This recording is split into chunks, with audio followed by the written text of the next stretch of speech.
I think Puka's the best wide receiver in the NFL right now. And it's not because he's the fastest or quickest or most athletic. It's just because he is a football player. NFL legends aren't throwing the word unguardable around lightly, but when it comes to Puka Nacua, that word keeps coming up again and again. Veteran corners, Hall of Fame receivers, and longtime defensive coordinators are all saying the same thing. This isn't a fluke season. This is a problem that defenses still don't have an answer for. Puka isn't winning with flashy speed or highlight jukes. He's winning with violence in his routes, precision in his timing, and an edge that defenders feel snap after snap. Is amazing. I mean, diving catches, going low into coverage and bodies all around him, and his ability to run after catch. I mean, he is awesome. I mean, he is a really, really good player. And what I love too, he reminds me a little bit of an Anquan Bolt. Legends point out that Nacua plays receiver like a linebacker trapped in a wideout's body. He doesn't glide, he attacks. Every route is run with bad intentions. Corners feel him at the line, safeties feel him over the middle, and linebackers feel him after the catch. That physicality alone throws coverage rules off balance. Defenders expect finesse from receivers. Puka brings punishment. Defensive film shows corners getting hands on him early, only to lose leverage by the top of the route because Puka never stops driving. He doesn't drift, he doesn't round breaks, he snaps them off and explodes forward. That makes tight coverage meaningless. I think he started to get real consistent. He started off the first season like with Seattle, and he had a good ass game. He's tough. He was playing tough, breaking tackles. It was just, he's a football player. That's that type of player you want on your team. A tough guy that play hard, that play tough. You usually see young guys that play and they fall off a little bit, but like for him to had to stay as poised as he did through the whole season, as far as like. He became kind of a household name as a rookie, and he didn't change. He stayed the same person. He kept doing the same things every single week, bro. And it's like if he stay like that, and he stay hungry, and if he want to be great, in my opinion, I think he can do some things that never been done in this league. But he's just got to keep working. Legends also highlight his fearlessness in traffic. Puka doesn't shy away from contested catches. He invites them. He understands body positioning, shields defenders with his frame, and secures the ball through contact. That reliability forces quarterbacks to trust him in situations where other receivers would hesitate. Trust turns into targets. Targets turn into dominance. Another detail legends keep stressing is effort. Puka blocks like it's personal. He finishes plays. He chases down defenders after turnovers. That effort earns snaps, and snaps turn into rhythm. Rhythm is deadly for defenses. Once Puka gets rolling, coverages tighten, but tightening only opens space elsewhere. The Rams' offense feeds off that gravity. This isn't about surprise anymore. Defenses know what's coming. They still can't stop it. That's when legends stop calling it a breakout and start calling it unguardable. It's really, really hard, and I don't think it's been done very much for a bona fide #1 star receiver like Davante Adams to get to this point in his career and to willingly be the two. And for that to happen, there has to be so much respect from Davante watching this dude play football, because Davante's smart enough to know when it's one-on-one. I mean, there's times when he's the single receiver on the short side of the field and Puka's the Z all the way out to the field, and Matthew is choosing to throw to Puka over Davante with the same matchups. So Davante has to understand and knows a lot of that stuff, but completely respects it, because then Puka comes down with the catch, the rapport that they have. So I think that's the cool part of it too, is the respect that he has already gained from Davante Adams. What truly separates Puka Nacua in the eyes of NFL legends is how quickly he processes coverage and adjusts on the fly. Veteran defensive backs have admitted that Puka sees zone spacing almost as fast as quarterbacks do. That's rare. Most receivers run routes as drawn. Puka runs routes as the defense gives them. He throttles down in soft spots, drifts just enough to stay uncovered, then accelerates the moment the ball arrives. That awareness turns routine plays into chain movers. Legends say this is why double teams haven't worked. When defenses bracket him, he doesn't fight it recklessly, he uses it. He pulls coverage, clears space, then re-enters the play late when defenders lose track. That patience kills disciplined schemes. Another reason the unguardable talk has teeth is Puka's toughness after the catch. He doesn't go down on first contact, he falls forward. He drags defenders, he turns 5-yard throws into first downs. Defenses hate that because it destroys morale. You do everything right and he still wins. Tackling Puka feels like tackling a tight end with receiver speed. That blend stresses personnel groupings. Go smaller, he bullies you. Go bigger, he outruns you. Legends also point to his consistency.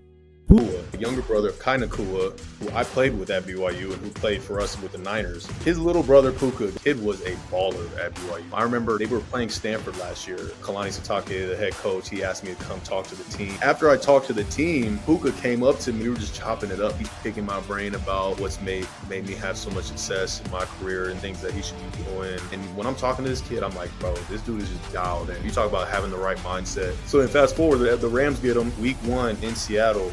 Goes off for over 100 yards, over 10 catches. Now, anybody can do it once. We know that. He goes off and goes for what? 15 catches for 140 something? 147. Like, he balled. And I'm happy as hell for him. I mean, I'm not happy that he did it against us, but I'm just happy for him and his success. He was out there playing like a creative player. We show that boy's love, you know what I mean? That's pretty impressive. Puka doesn't disappear when defenses key on him. He adapts. He works different alignments. Slot, outside, motion, stack. He's comfortable everywhere. That versatility forces defenses to declare coverage early, and early declarations get punished. Another underrated trait is his competitiveness. Puka doesn't just want catches, he wants respect. That shows in how he fights for extra yards, how he pops up after hits, how he talks with his body language. Defenders feel that confidence. Confidence forces hesitation. Hesitation gets exposed. Legends say Puka's game isn't pretty, but it's relentless. Relentless beats athleticism over time. That's why the league is struggling to slow him down. He doesn't need perfect conditions. He creates advantage through effort, awareness, and violence at the catch point. That combination wears defenses out by the fourth quarter. When legends say unguardable, this is what they mean. Another reason NFL legends believe Puka Nacua is unguardable is because his impact goes far beyond his own stat line. Who are in this class that has done what Puka has done thus far, which is Randy Moss and the GOAT, Jerry Rice. When I watch the Rams offense, Puka is the Rams offense. But understanding his quarterback, Matthew Stafford, knows how to place the ball. Puka is just getting that adjustment to be able to put himself in a position to make the catch because he knows his quarterback has and knows where to place the football. It's remarkable. It's dope to watch them. They're using them in all different motions and all that stuff, and it's great. And seeing this dynamic duo go is remarkable. Defensive coordinators preparing for the Rams spend more time discussing how not to overreact to Puka than how to stop him outright. That alone says everything. When a receiver forces defensive restraint, the offense already won. Puka's presence tilts coverage even when he's not targeted. Safeties cheat toward him. Linebackers widen their drops. Corners hesitate before passing routes off. That hesitation opens windows everywhere else. Legends call this coverage gravity. Puka has it, and once gravity kicks in, defenses start breaking rules. They miss assignments, they blow switches, they communicate late. Those mistakes don't always show up as Puka catches, but they show up as offensive efficiency.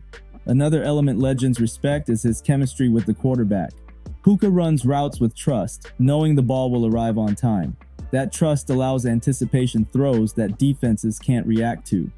Many of Puka's catches are already decided before the snap because the defense shows its hand early. That's film study, that's preparation, that's football IQ. Legends also praise his durability. Puka plays through pain, absorbs hits, and keeps his tempo steady. That matters over a season. Defenses can't count on wearing him down. He wears them down. Another key detail is his mental toughness. Trash talk doesn't change him. Physical play doesn't scare him. Bad calls don't tilt him. He stays locked in. That emotional control separates stars from irritants. Puka isn't just annoying to defend. He's demoralizing. Corners feel like they're in position, then he muscles past them anyway. Safeties arrive on time, and he still secures the ball. That repeated frustration breaks confidence. Once confidence breaks, technique follows. That's when games get ugly. The Rams know this. They lean into it. Puka isn't a decoy, he's a tone setter. His style infects the entire offense. Physicality rises, effort spikes, belief spreads. Defenses feel it. Legends recognize it. This isn't hype, it's tape, it's reality. And right now, defenses are running out of ways to respond. NFL legends are also pointing out that what makes Puka Nacua truly unguardable is how he forces defenses to abandon their comfort zones before the game even starts. Defensive coordinators now build entire call sheets around limiting Puka, and even then, those plans usually fall apart by halftime. That's because Puka doesn't beat defenses one way, he beats them in layers. Early in games, he punishes soft coverage with quick hitters and option routes, stacking easy completions and building rhythm. Once corners start squatting, he transitions into deeper breaks, bodying defenders at the stem and exploding out of routes. Legends say this sequencing is advanced, especially for a player still early in his career. It feels intentional, like chess. Another major factor is how Puka handles press coverage. Defenders try to disrupt timing at the line, but Puka's hand fighting is relentless. He swipes, rips, and clears contact without wasting motion. Corners who miss their jam are instantly cooked because Puka stacks them vertically and controls the route. Once he's on top, the defender is done. Legends also emphasize how Puka thrives in chaos. Broken plays don't scare him. He works back to the quarterback, finds space, and presents a clean target. That scramble chemistry kills defenses that cover well initially. The longer the play lasts, the more dangerous Puka becomes. There's also respect for how he handles physical punishment. He doesn't shy away from contact. He embraces it. Defenders feel that attitude. It changes how they approach tackling him late in games. Hesitation creeps in. Hesitation equals yards. Another detail legends keep highlighting is how Puka elevates everyone around him. Other receivers get better matchups because defenses lean his way. Running lanes open because safeties hesitate. Play action becomes lethal because linebackers are worried about him crossing behind them. That kind of influence doesn't show up neatly in box scores, but it shows up in wins. Some defensive veterans have admitted that Puka is exhausting to play against because there's no mental break. Every snap feels heavy. He blocks hard.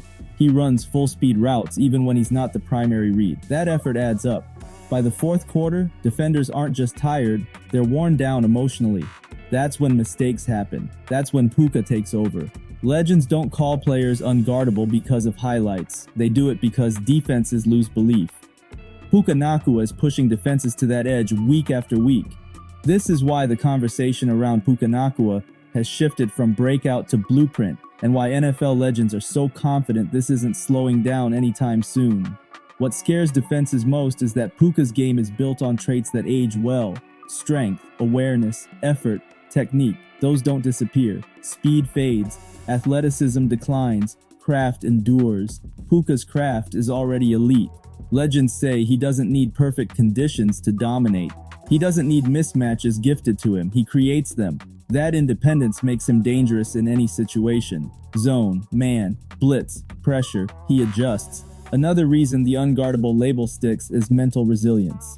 Puka doesn't chase stats. He doesn't get rattled when targets dry up temporarily. He stays locked into the flow of the offense. That patience prevents defenses from baiting him into mistakes. Corners can't frustrate him. Safeties can't intimidate him. That emotional stability keeps his game sharp deep into the season. The Rams staff trusts him completely, not just as a receiver, but as a tone setter. His physical style spreads through the offense. When Puka is aggressive, everyone else follows. That identity matters. Defenses feel that edge immediately. The scandal angle comes from how long it took some evaluators to recognize what was obvious on tape. Puka wasn't hidden. He wasn't lucky. He was just underestimated. Now the league is paying for that oversight. Defensive coordinators are throwing everything at him and still watching him win in crucial moments. That's the definition of unguardable. Not perfection, but inevitability. The Rams don't need Puka to score every drive. They need him to bend the defense until something snaps. And something always does. This isn't hype, it's film-backed dominance. NFL legends have seen this before. Receivers who don't rely on tricks, but on control. Control of space, control of tempo, control of defenders' minds. Puka Nacua has that control now. And once a receiver reaches that level, the league adjusts slowly, painfully, and usually too late. What pushes the Puka Nacua conversation into uncomfortable territory for the rest of the league is how quickly defenses have moved from confidence to acceptance, and that shift is loud if you know what to look for. Opposing defensive meetings no longer center on how to stop Puka, but on how to survive him. That difference matters. Survival planning means the defense already expects damage. It means coordinators are choosing which areas they're willing to sacrifice, because taking everything away is no longer realistic. Some choose to limit explosive plays and concede short gains. Others gamble with aggressive looks and live with the consequences. Either way, Puka dictates the terms.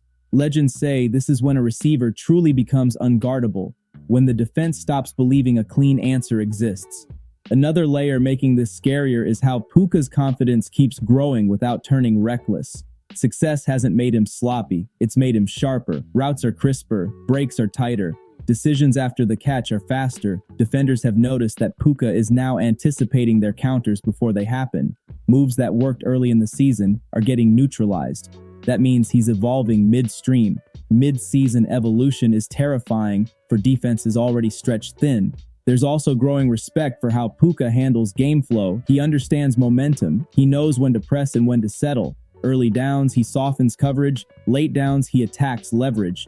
2-minute situations, he becomes a magnet. Legends emphasize that quarterbacks gravitate toward receivers who make the game feel simpler.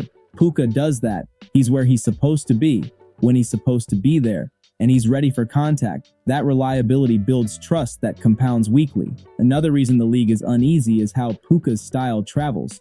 Bad weather? Fine. Tight games? Better. Physical opponents? Perfect. His game doesn't need ideal conditions. That makes him playoff-proof. Veteran defenders have quietly admitted that facing Puka feels like being stuck in a long drive where nothing catastrophic happens, but nothing goes your way either.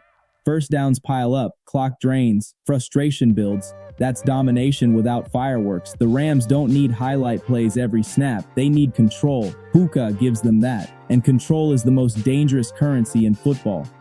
This chapter of Puka's rise isn't about proving he belongs. That's done. It's about watching the league slowly accept that a new problem exists, one that can't be schemed away easily.